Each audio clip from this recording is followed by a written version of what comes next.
To those of you who it's the first time you've joined, welcome. The idea of this evening is you get to meet the great people behind the wines that we sell, hear their stories, learn a bit more about them and the personalities behind the wine, and of course ask lots of questions, so welcome. Just to say at the outset that we're going to record this session for anybody that couldn't make it, so if you want to leave your camera off, that's entirely up to you. We're going to, as usual, collect any questions you want to ask. If you want to post them in the Q&A as you go. Usually we'll do the questions at the end, but if there's a particular question that's relevant to something that David or David, who I'll introduce in a minute, are talking about, then we'll bring those in at the relevant points. And finally, just to say at the end, we'll be doing a competition. So one of you, your names will be picked randomly to win a bottle of each of the wines that we're talking about tonight to enjoy again at home yourselves another time. So this evening, I'll introduce then, we've got two Davids. We have David, who is joining us. He's actually on holiday in Spain, but is joining us to talk about the Garnacha and the Rosé this evening. So hola, David. Thank you for joining us. Hello. And then we also, no, thank you very much. It's great to have you. David has talked about his wine with us before. Some of you may have met him virtually. So great that he's come to join us again. And then we also have David, who's waving at you. So David is a master of wine. He's based in the UK, and he's been working with David for many years and blending wines, making wines with him and helping him to bring his wines into the UK market. So they know each other very well, and he's come to support David in talking about the wines this evening. And between them, you've got a wealth of knowledge. And we can share a bit more about the region and the story behind the wine together. I'll get Terry now, if you don't mind. Terry is in the background from our membership team, and if you have any technical problems, he can jump in and help you. But he's going to share the slides, and we're just going to put you a few images, set the scene, and explain a little bit about what's special about the wines that we're tasting this evening. Okay. Excellent. So, okay, first of all, where is Campo de Borja? So this is a relatively small region in the north of Spain. It's a little south of Rioja. I mean, literally only just a little south of Rioja. And it has an interesting area in terms of its climate and topography, which makes the wines completely different to Rioja in many respects. Next slide, please. And there you can see a little bit more detail. The little on the top right, the map there shows Campo de Borja and three other regions in that sort of neck of the woods, and then Rioja and Navarra a little to the north. The villages we'll talk about tonight are Fuente Jalón and Magalón, and they are, I think it's about 350k northeast of Spain from memory, 350 miles northeast of Spain. Next, please. So now I'm going to hand over to David, because he is the king of the Empire of Garnacha. It's completely the wrong thing, isn't it? It's the Emperor of Garnacha. So he's going to talk about the winery, the region, and the whole thing about Garnacha. Off you go, David. Okay, thank you, David. Okay, so the DO Campo de Borja, that's the name of the designation of origin, and we are known as you can see, the Empire of Garnacha.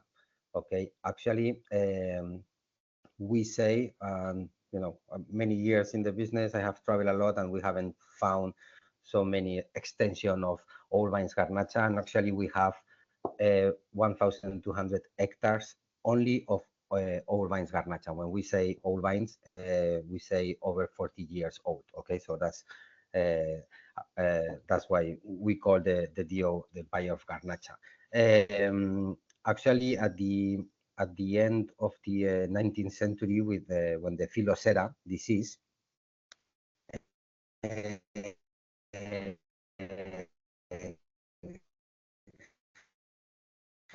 Just cutting out a little bit there, David. Yeah, you're cutting out quite a lot, David. I'm going to explain, well, a couple of things to add while David's just joining his connection. So, I mean, this is like... back. Oh, okay. Just while he's sorting his connection. So Garnacha, otherwise we know it as Grenache as well from other places, other origins. Yes. In Spain, it's known as Garnacha, and it's quite significant to think that it's only 7% of Spain's wine. We think of we know some of you have come to our Rioja tasting that we did a couple of sessions ago, and Tempranillo really is king. But second to Tempranillo is a grape that probably a lot of people haven't heard of, called Babal, and it's just done in big volume. And Garnacha is still, even relatively speaking, small terms, and yet this really is the heartland, the special place where that's hence the name, the Empire of Garnacha. And what's also special about this region is the fact that it's a bit of a history or a preservation area for the grape. So we've got the plantings dating back to the 1100s, so a long time. I mean, there's records of Cistercian monks that have really developed the area, but before that the Romans were planting it. So it's really preserving something that's quite unique, and old vine viticulture in Spain. David, are you back? You might want to... I'm back. Yeah, great. Sorry. Okay, so yeah, right. So that's the Empire of Garnacha. Okay, that's why, because of the Garnacha. So, and I was saying, I don't know if you got it, that Bodegas Aragonesas, which is our winery, we represent 55% of the total of the DO, and we have only of old vines Garnacha. When we say old vines, it means over 40 years old. We have 1,200 hectares only of Garnacha, old vines Garnacha, from 40 years old up to over 100. Okay, so that's why the logo, the slogan, the Empire of Garnacha. Okay. Next slide, Terry, please. Next slide about the winery, maybe. Okay. So, well, climate. Well, Bodegas Aragonesas, which is the name of the winery. We were the first. Actually, we were the. Before I talk to the climate, okay, if you don't mind, so I explain a little the winery, because otherwise.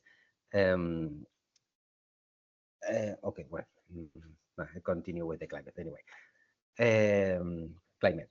So we have a continental climate, okay? So with very cold winters and very hot summers. I was saying that, you know, during the July and August, we reach over 40 degrees, okay? So we don't get we get very little rain, okay? So less than 300 millimeters per year. Some of our vineyards, we use drop irrigation, okay? But drop irrigation means just very, very little, just to complement the lack of rain, okay? So we have a very big temperature difference between day and night. As I said, we can reach over 40, and at night we can be 16, 15, okay? Which at the end is good for the vineyards, okay? So they can get ripened during the day, and then during the night, it stabilize. You also have a special wind as well, don't you, David? The yes, Tierzo? Yes. So they have Tierzo, actually, yeah. You see the mountain, that's the highest mountain, is called Moncayo. It's the highest mountain of the province of Zaragoza. Okay, it's 2,400 meters height. And we have a wind, local wind. It has even a name. It's called Cierzo. It comes from the north, from that mountain. And we have 280 days of wind per year. Okay, so when we say wind, I mean, what the specialists, when they say wind, it is over 30 kilometers per hour. Okay, so it's 280 days, but well, it's freezing in winter, because as you can see, the mountain is with the snow, so the wind comes, but it's very good for the area because there is no pollution, there is no disease, so it's quite clean the area. So that's something specific of our area. Okay, and the climate, what it has changed in our winery is that actually the 15th September is the harvest party every year, and this is because in the past this was the day that the harvest used to start. Okay, 15 September. Right now, in the last years, because of, as I said, because mainly of the hot temperatures,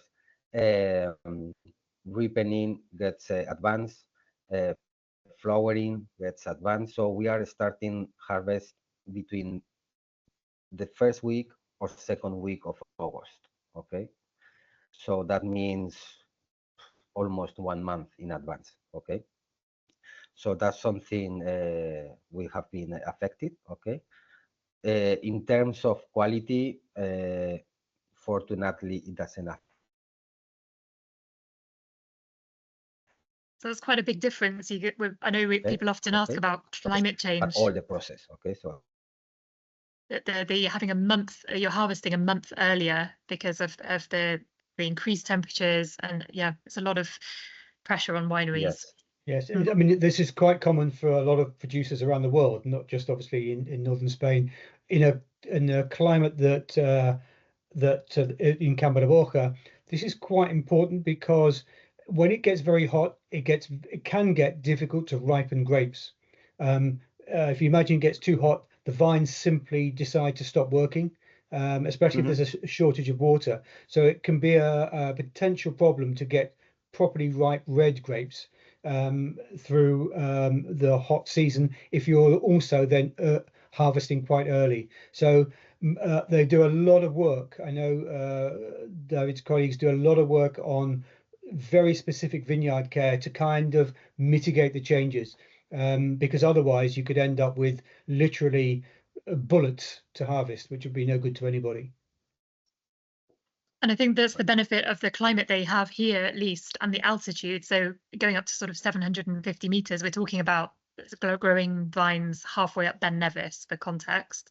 So you've got that combination of altitude and, as he was saying, this 10 degrees, 15 degrees difference in temperature between night and day, which really helps to protect the acidity and the freshness in the wine. Right, very good. Yes. Okay, should we go on to the next, Terry, please? Just what we're talking about.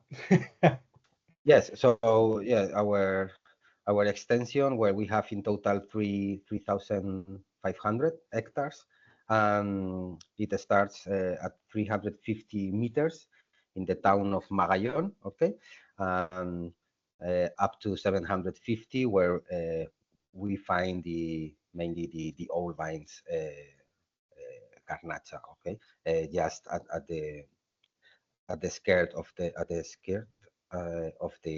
mountain.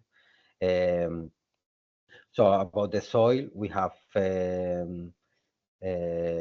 mainly, well, that picture, but well, we have very clay, ferrous soil, stony soil, mainly the bush in the bush vines area, and well, the Garnacha is the good thing of these grape varieties, that they can manage very well the lack of water. They have very long roots.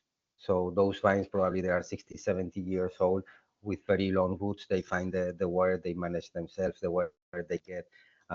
It's well, a great variety can survive very well in a hard climate. Okay. Those vines also, I mean, as an extra, those vines also effectively help keep the soil in place and keep in situ. You imagine the wind blowing. If those vines, if they didn't have culture or plants on that land, those soils would literally be blown off at certain times of the year. So the vines actually do help quite strongly in retaining good quality soil.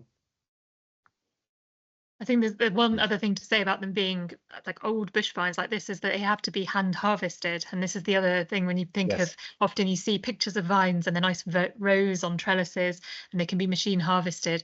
This is the other reason that this is it's preserving the culture of people hand harvesting the vines, and it's really important to the economy of the local area, and also in quite an area of challenge as well, to continue to get people interested and wanting to work in that sector. But it's another consideration for the region. Yeah, Mm. definitely. Actually, it's really hard physical work. Yeah, but actually, I read, in accordance with some studies here in Spain, that our area, and especially our town, is where more young people are continue with the work of the vineyards, which is very, very important. So a lot of young people in our area is working the land. Yeah, it's hard work. So it's one hectare, right? Yeah, it's to collect by hand. One person needs 8 hours. Okay. And you've got 1,200 hectares, did you say, David? Sorry? And you have 1,200 hectares? Yes, 1,200 hectares, all vines. Yeah. Picked so by hand. You can imagine that, yeah. 1,200 times 8 hours. To do the comparison, but it's 1 hectare, all vines picked by hand, one person, 8 hours. Yeah. By machine, the trellis system is 1 hour.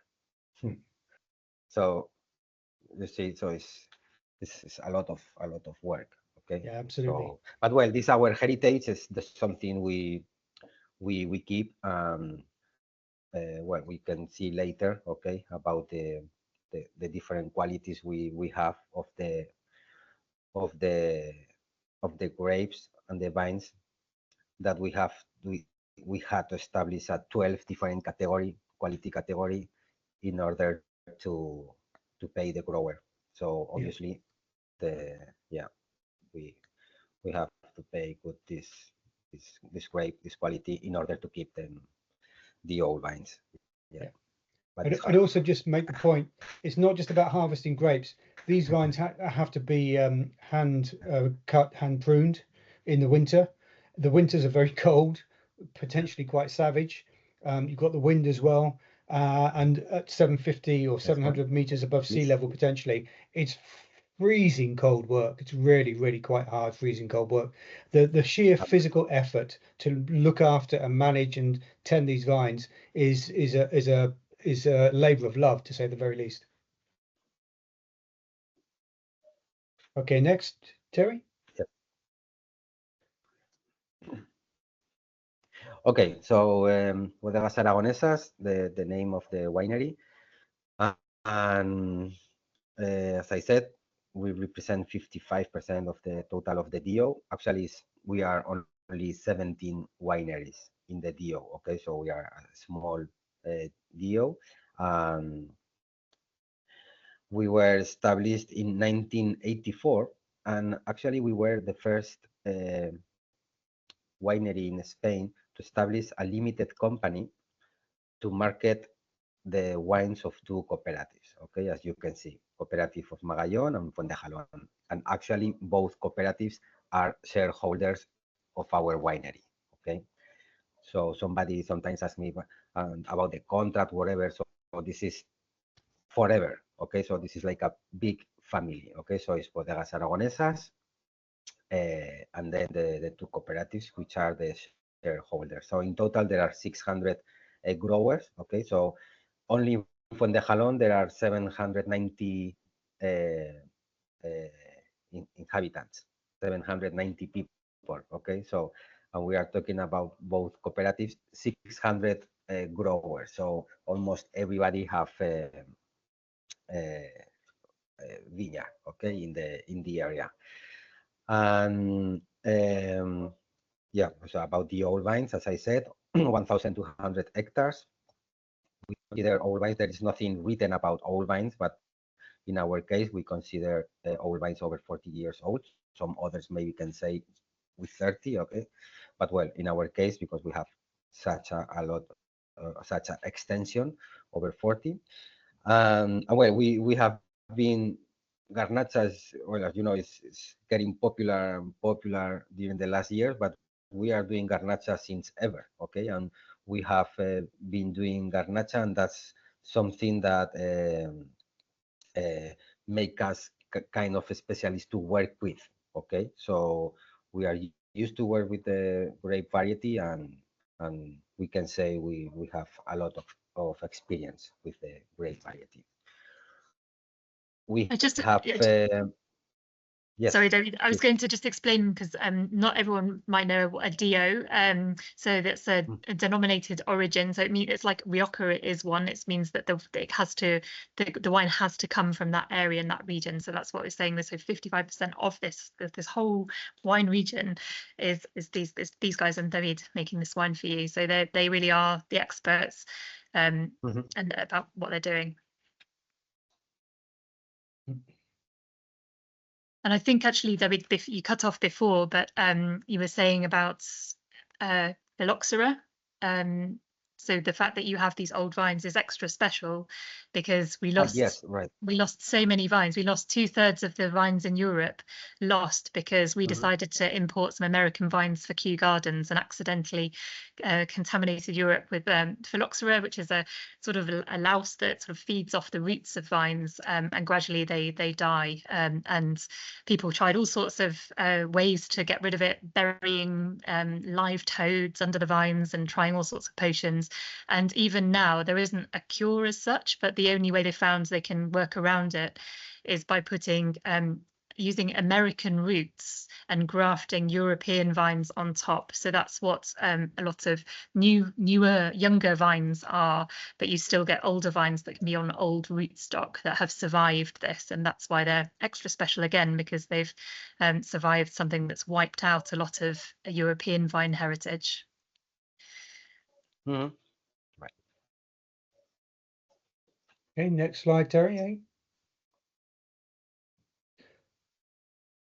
Yeah, well, some pictures of our facilities. Actually, the wineries has been made in 3 different phases. Last one, it was in 2022, so just 2 years ago. Okay, we have around 4,000 barrels. Because of the rule of the DO, we need to use 225 liters capacity. Okay, so it doesn't matter if it's French oak or American, Russian, whatever, but the capacity in order to classify the wine as Roble, Crianza, Reserva, as you all might know, the capacity of the barrels, it has to be 225 liters. Okay.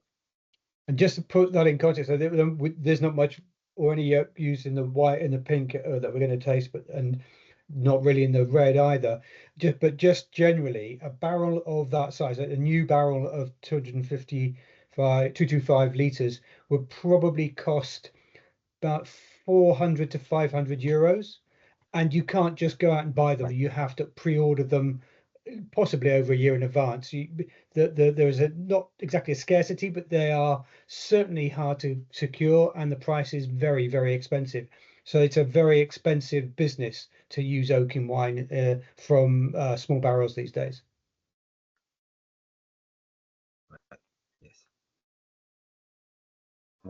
Next one, please.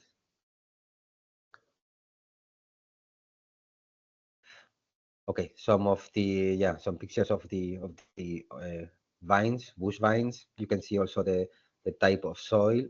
As I said, stony. The color also a lot of iron, mineral, very small grape. So actually the difference between a 40 years old vine and a 100 is in terms of quality. Actually, there is no really difference. It's more the yield.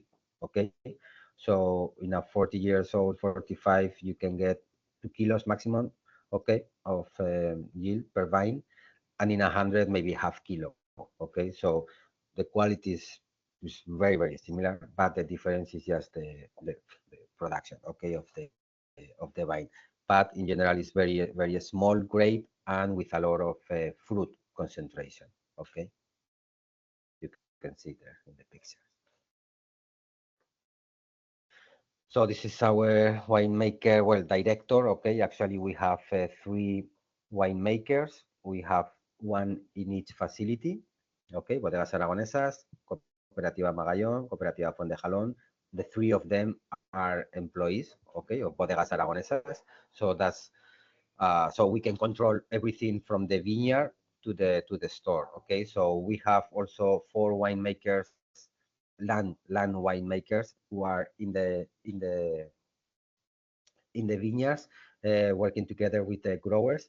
And as I was saying before about the quality, that the growers, they have just to follow the indications from our winemakers. Why? Because we have 12 quality category. So depending on how they work the land, how they follow the indication from our winemakers, they will get certain quality of grape, and then they will get paid because of that. Okay, so we, as I said, we control everything, and the growers is they just do what the winemakers tell them to do. So 3 winemakers, 1 in each facility, and 4 working in the land. The other thing I would say about there is in certain parts of Spain, particularly, you're often just, as a vine grower, you might just be paid on the amount of alcohol you can achieve in the wine. For an organization like Bodegas Aragonesas, what they're trying to do is to identify, and identify particular vineyards which have particular qualities, and bring those at the best possible ripeness and balance into the winery for reds and whites. And that might not be the highest alcohol you can achieve. In fact, often these days it's much less than the highest alcohol you can achieve. It's about controlling all the different variables of sugar levels, its acid levels, color, tannin ripeness, controlling all of those things to bring the best quality grapes for wine into the winery at exactly the right moment.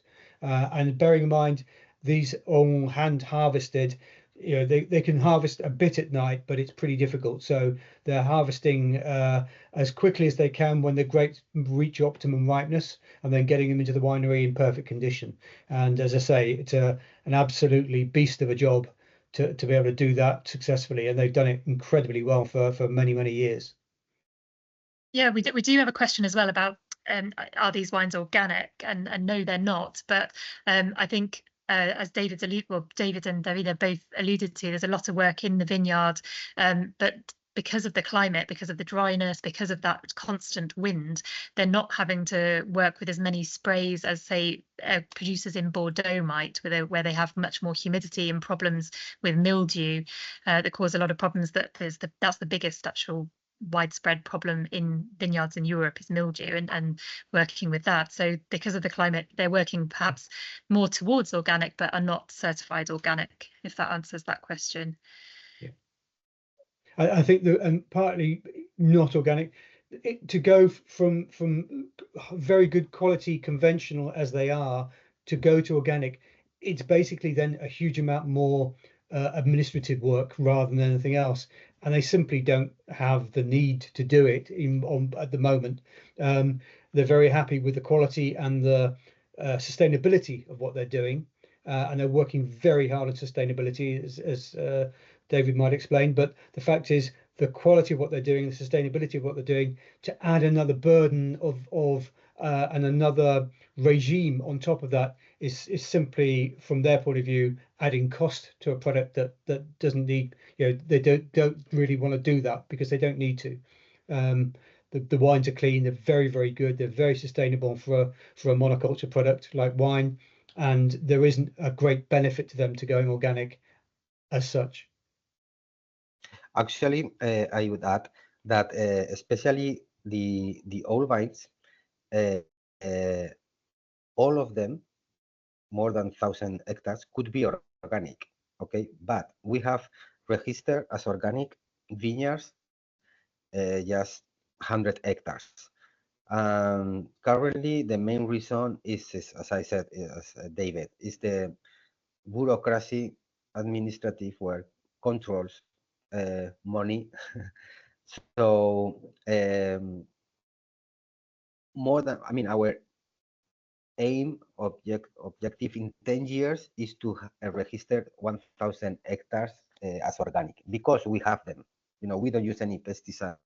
We, you know, we, as I said, they could be already organic, but currently the problem is more the all around the organic thing. Okay, and I'm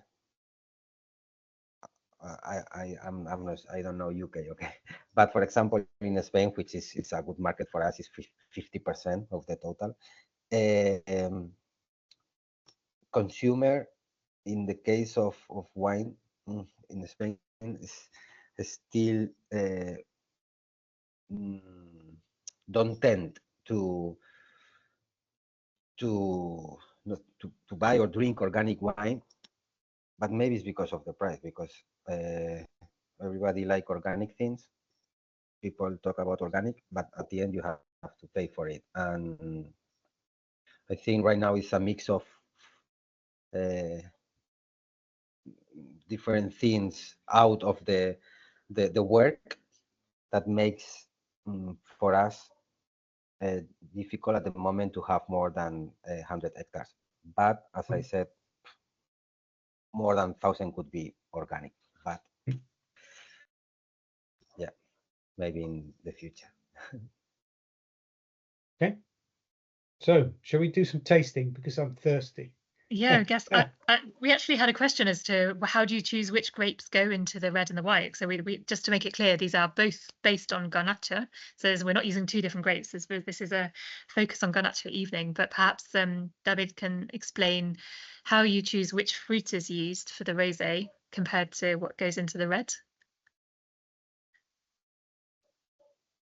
Okay, for the obviously for the red, we tend to look more concentration fruit. So we need older vines than in the rosé. That we need more the freshness, the fruit. Okay, so we can say that the grapes that we use, Garnacha grape we use for the rosé, is harvested earlier than the red. Okay, we need for the red we look for more ripen and more concentration, as I said. Okay, for the rosé we look more for the freshness, bright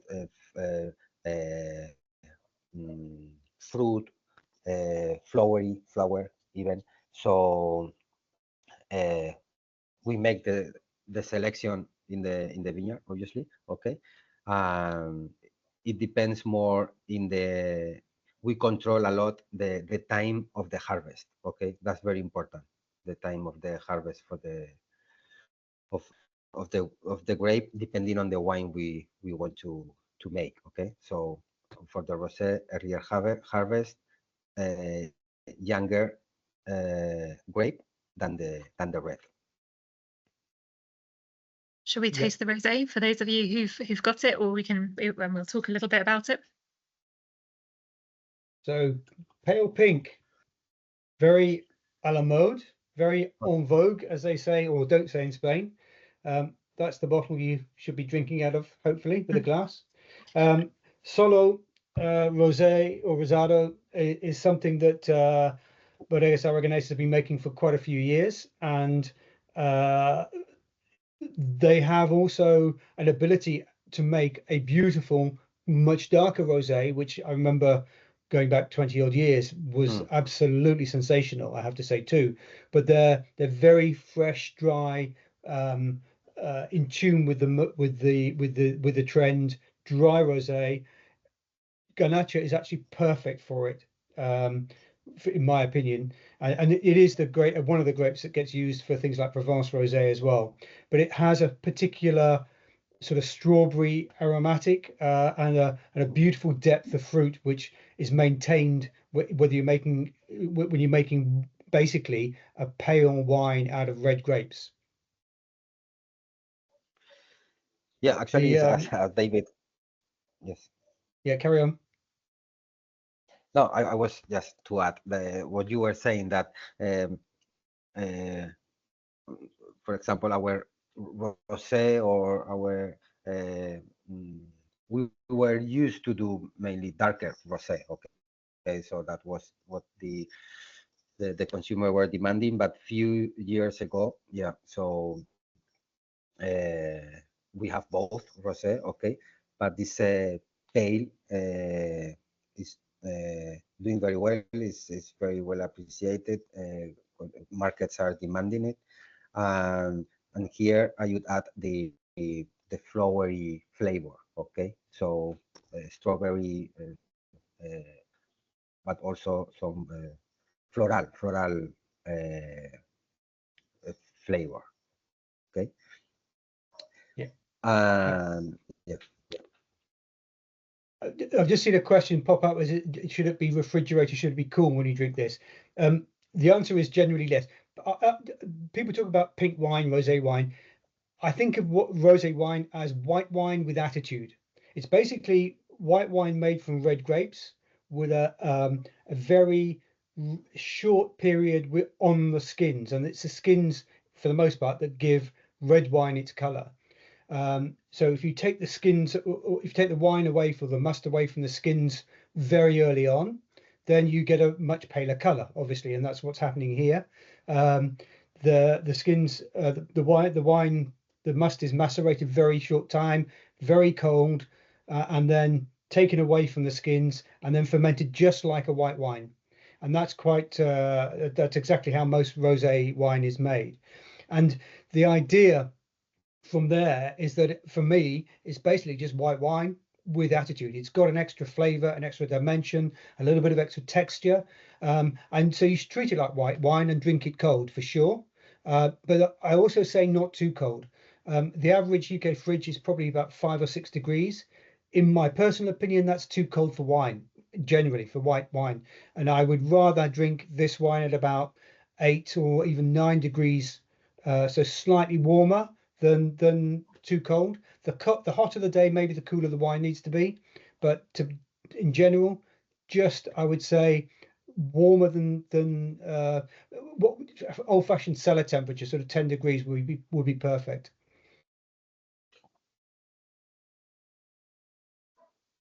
I think it's quite a nice rosé to have with food as well, because it's got quite a creamy texture and weight to it. There are some rosés that are pale and don't have a huge amount of weight and texture, but I think this does and works quite well if it's salmon, chicken. It's something that you can have with your meal instead of a white wine or red for that matter. Yeah, absolutely.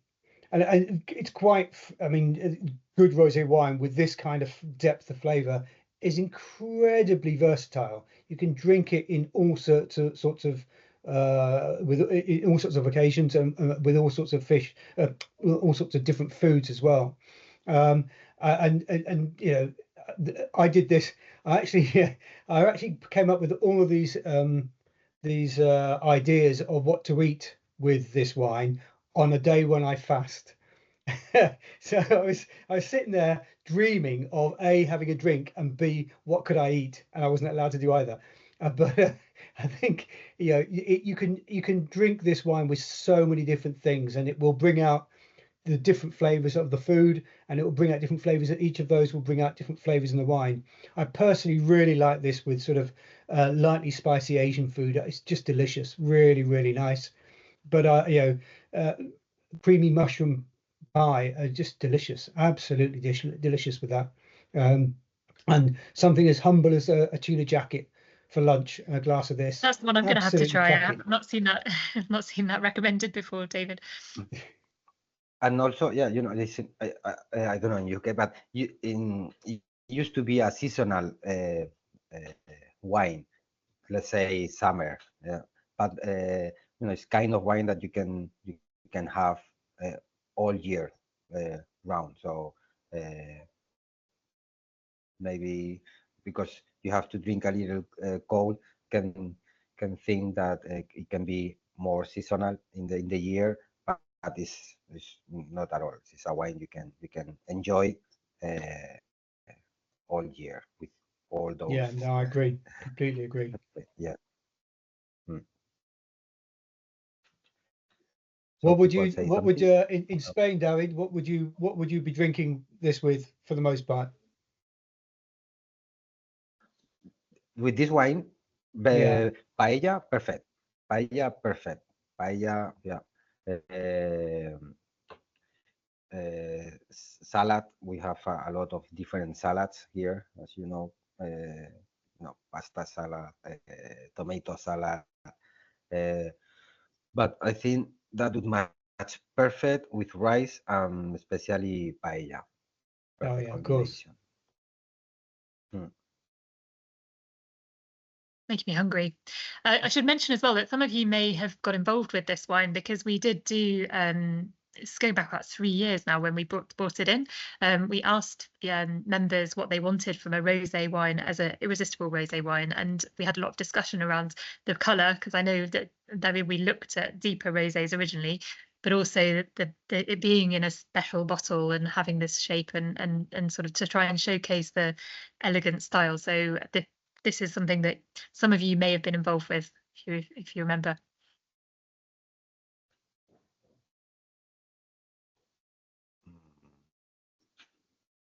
Very good. Okay. Before we talk about this, so it is on the red. No, sorry. Before we start talking about it, is a vintage wine, and it is a fair point because so Richard, I think, asked. It looks like a non-vintage wine. It is in fact a vintage one. We do a blend each year. The reason really is just so that we don't have to do a whole new label just to have a different number on. But it is fair feedback to whether you would prefer it to say 2022 on the label. It's something I can take away for sure. So interesting that's a question. And there's a question about what makes a good vintage. So perhaps you could talk a bit about 2022 and what makes a good vintage. David? Yeah, well, in our case, I have to say also that we produce double than we need. Okay, so that means that we can select always the best grapes for our wines. So we have a lot of hectares, so we can make very good selection. So well, you know us, consumers know us. The difference in our wines between one vintage to another, it's almost unseen. So I mean, the one who is used to drink the rosé, to drink the red, and they know the profile, the style of the wine, I can say that they are gonna have the same profile every vintage.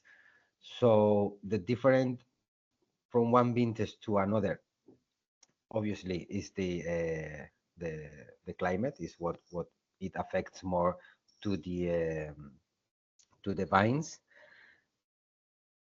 But as I said, we have a lot of hectares, so not all of them are affected. It can rain, or it can be a storm, even I don't know how you say granizo in English.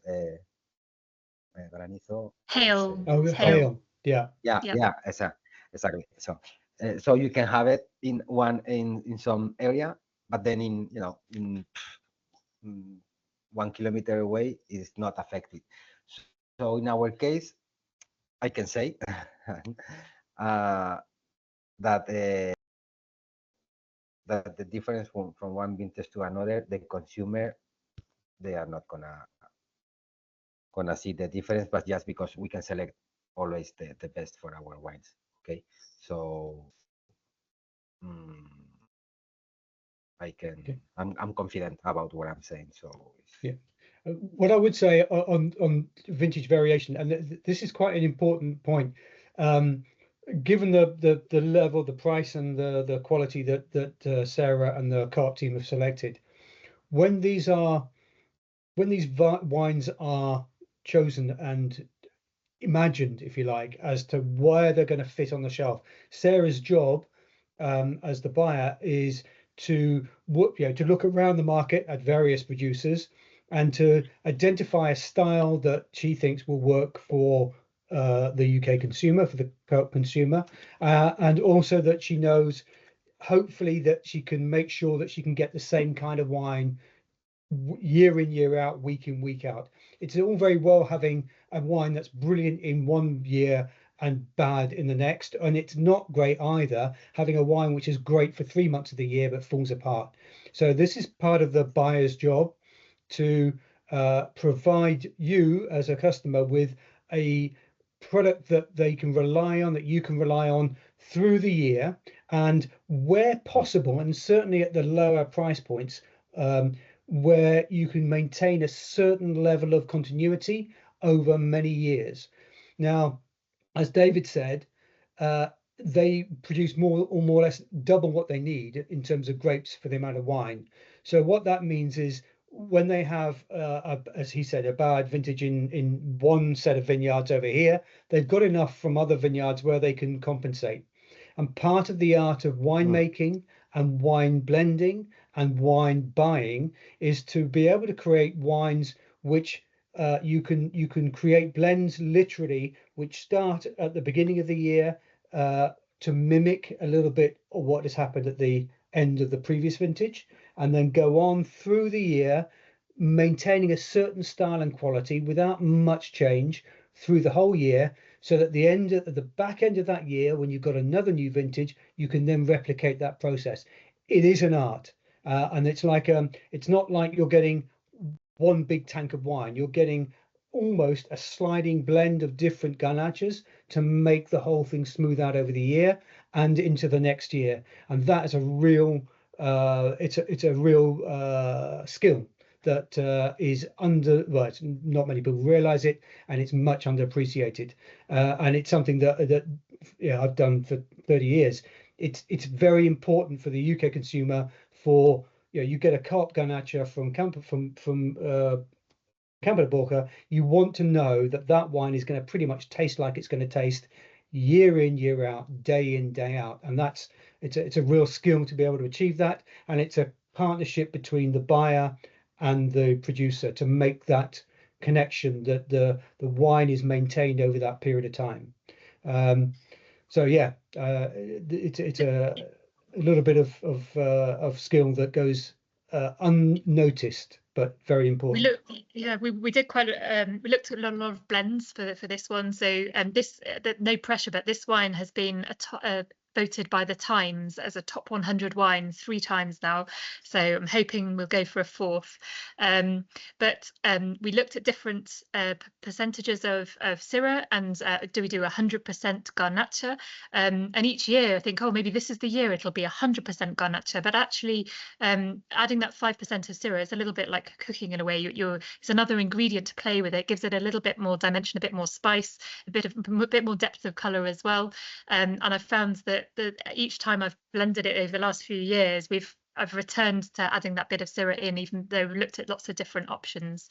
And again, as David says, that's creating the style that we know works really well, that people enjoy, that gets nominations in the Times. Yes, I like the idea that Syrah is seasoning. It is. It adds a little perfume and a little spice, and yeah. I love pure Garnacha, but sometimes you know it isn't always the best wine you can make, and what we're trying to bring to you is the best wine. The rules state that we can have up to 15% of something else in the blend with Garnacha, but so 85% is the minimum for Garnacha to be a single varietal, but in fact in this case it's 95, around about 95 in this wine. But as Sarah said, Syrah, we are in the DO, Campo de Borja. Actually, we are allowed to produce as international grape varieties, we are only allowed to produce Syrah, Cabernet Sauvignon, and Merlot. Okay, so production is only 10% of our whole production of these 3 grape varieties, and we use them main for blending. In this case, well, Syrah has adapted very well to our area. Okay, and as Sarah said, well, it is in this case is a grape variety that adds this color, structure, spices, but I think this is a very good blend, good combination.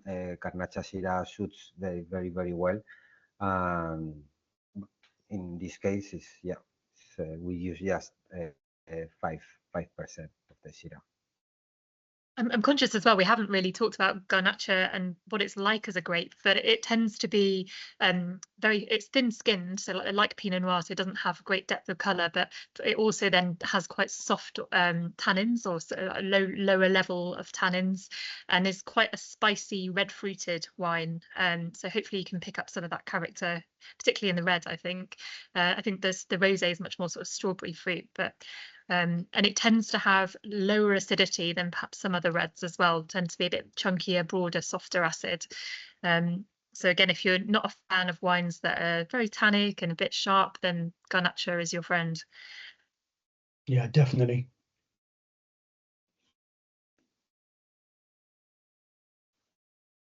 So yeah, these are food suggestions that again, I was thinking of on a very hungry day. And you know, this is a good wine for everyday drinking, but it actually I've had it with some very smart lamb steaks in the last few months, and actually it's delicious, absolutely fine as a high quality. Sometimes price is misleading, because with wines like this, I think they deliver so much more than sometimes you get with more well-known wines, and I think this is one of those. Campo de Borja generally does that, and this particular Garnacha, I think, is just an absolute steal, actually, at the price it is. And for me, this is a kind of wine. I was telling David yesterday, it's a very versatile wine for a meal, in the sense that you can have the same wine for whole meal, starting from the starter to the dessert. So this wine, if you try with the dessert, a chocolate cake, it goes perfect. So you can start first course, main course, dessert, and you can have the same wine for the whole meal. You should try, because it's curious. And another thing I would add is that because I do it, it's a wine that, as you say, friends on a warm summer evening, whatever. So it's a kind of wine that you can drink a little chill. So Yeah, with this hot summer, hot weather, you can have it a little chill, 10 to 12 degrees, and it will pass perfect as well, and it will get warm. So if it's hot, yeah. it will get warm. But it's a kind of dry wine that you can even chill a little if you Yes, like I it. think the softness of the wine, the softness of the tannins, the ripeness of the tannins allows it to take the chill. Sometimes when you chill red wines, the tannins can be very hard. With this Garnacha, they are soft and supple, and they do take a little bit of chilling, especially on a hot day, or even. Yeah, I'm not afraid to shove a lump of ice in a glass of wine. It's a myth that it dilutes it slightly over the time, but hell, you've got enough pack of fruit in there that a little bit of dilution isn't going to hurt. I did see a comment about my strawberries and black pepper. It's something I like. It's not for everybody, but you should try it. Very fresh, ripe strawberries. Cut them into quarters. A little bit of black pepper cracked over the top, and red wine. I just think is delicious. They pop off each other, and it's just such a nice thing. I can as definitely David vouch said, for that. Yeah. sorry. I can definitely vouch for it. Yeah. Yeah, they're cool. and as David said, I think particularly black, a dark chocolate, I think works with this. Sometimes it's that bitterness of dark chocolate and the sweetness of the Garnacha is just delicious. So yeah, try things, and you know, you only find out about these things by having a go. So you know, and I think again, this kind of price level, just play, have fun, try different things. I mean, I would have. I mostly have a couple of different bottles of red open in the cupboard, and if they're good wines, they'll last for 2 or 3 days. I don't drink them all in one go. And same with whites and rosés. And here you could stick both of these on a posh dinner table and at a dinner party, and they will all each go with a different foods in different ways, and you only get to know what you like by experimenting for yourself. Absolutely. I'm conscious we're nearly out of time. We have a couple of quick questions, and then we need to draw the prize draw to see who's won some wine. So we had a question from Peter for you, David, on what do you do with your old barrels? Okay, so the life of the barrels for us is between 6 and 7 years maximum. Okay, so we have wines, especially our premium wines, that we use new barrels every year. We get new barrels. So and then next year, so second year is we say second use. We have some wines that we use second use barrels until those 6, 7 years, and then after that we send the barrels to a company to and they paint, they put our logo, and then we give them to the restaurants. So I don't know if you have been in Spain, probably you have seen in a lot of bars, in restaurants with the barrels for tapas, whatever. So that's what we do after 6, 7 years. Yeah, we send them to a company that we paint, we put the logo, and then we give to the restaurants, and it's marketing and publicity. Yeah. Very good. There you go. So if anybody wants a barrel table, David's your man. And a question from Rosalind: do you harvest at night, or if not night, early mornings? Perhaps explain. No, early morning. Not Early morning. Yes, Yep. not early morning, not night. From 5 o'clock, 4 or 5 o'clock. Yes, we harvest. Yes, but First not at light. night. I mean, night. No. Yeah, early morning. Still an early start for those people harvesting kilos and kilos of grapes. Great. I think, have I answered everybody's questions? So we talked about good vintage. Does anybody want to come off mute and ask their question in person on camera at all? If you put your hand up, Terry can unmute you, and you can feel free to ask a question directly, but don't worry if not. No, I think either everyone's very shy or we've answered all the questions, I think. Oh, have we got somebody say hello. No, we've got one question.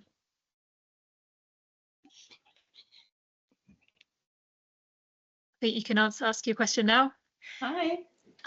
Hello. We've really enjoyed tonight. Hi. Thanks very, very much.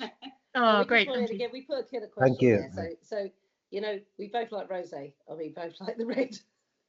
But in terms of value for money, these two wines, what is your prize wine out of these two? Which is your premier wine? What's your baby, David? Which one would you push? The red or the white? I mean the pink. Well, the thing is, I'm a red wine person.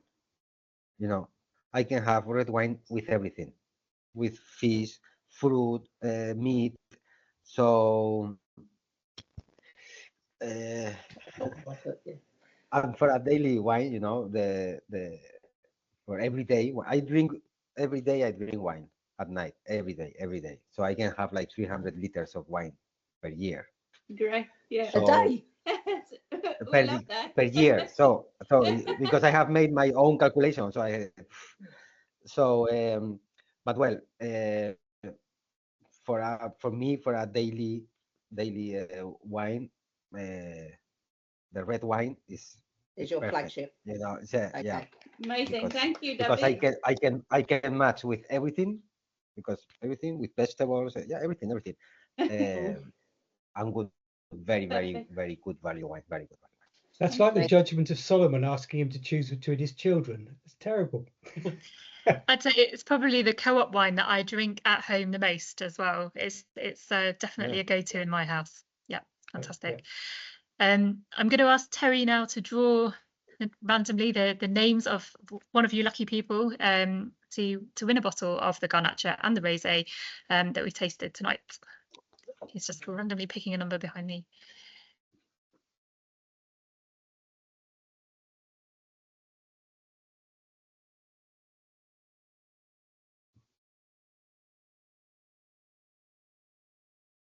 It must be me.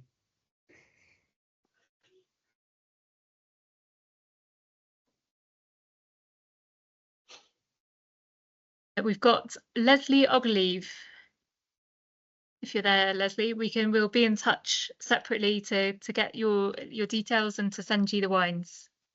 Congratulations, well done. Congratulations, Leslie. So Terry and I will stay on. Oh, sorry, one quick question from Diane. Oh, she's on mute. Hang on, Diane. Terry's just on unmuting you. You should be able to, if you unmute, you should be able to. Can I unmute her? Top right.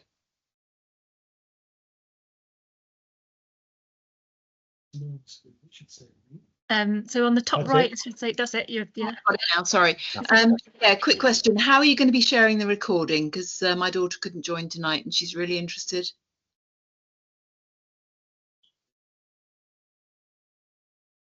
We cannot hear you, Sarah.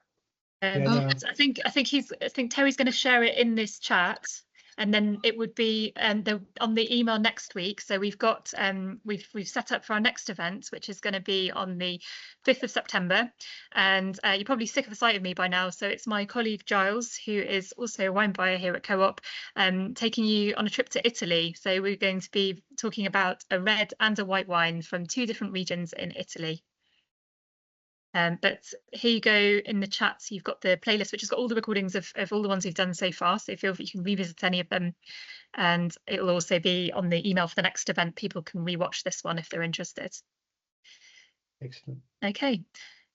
So I think we've answered everybody's questions. Thank you very much for joining us this evening. We'll stay on for a moment or two in case anybody's got any further queries, but conscious you may want to sink into the evening and enjoy the rest of your wine. But thank you very much for joining us, and hopefully see you at the next one.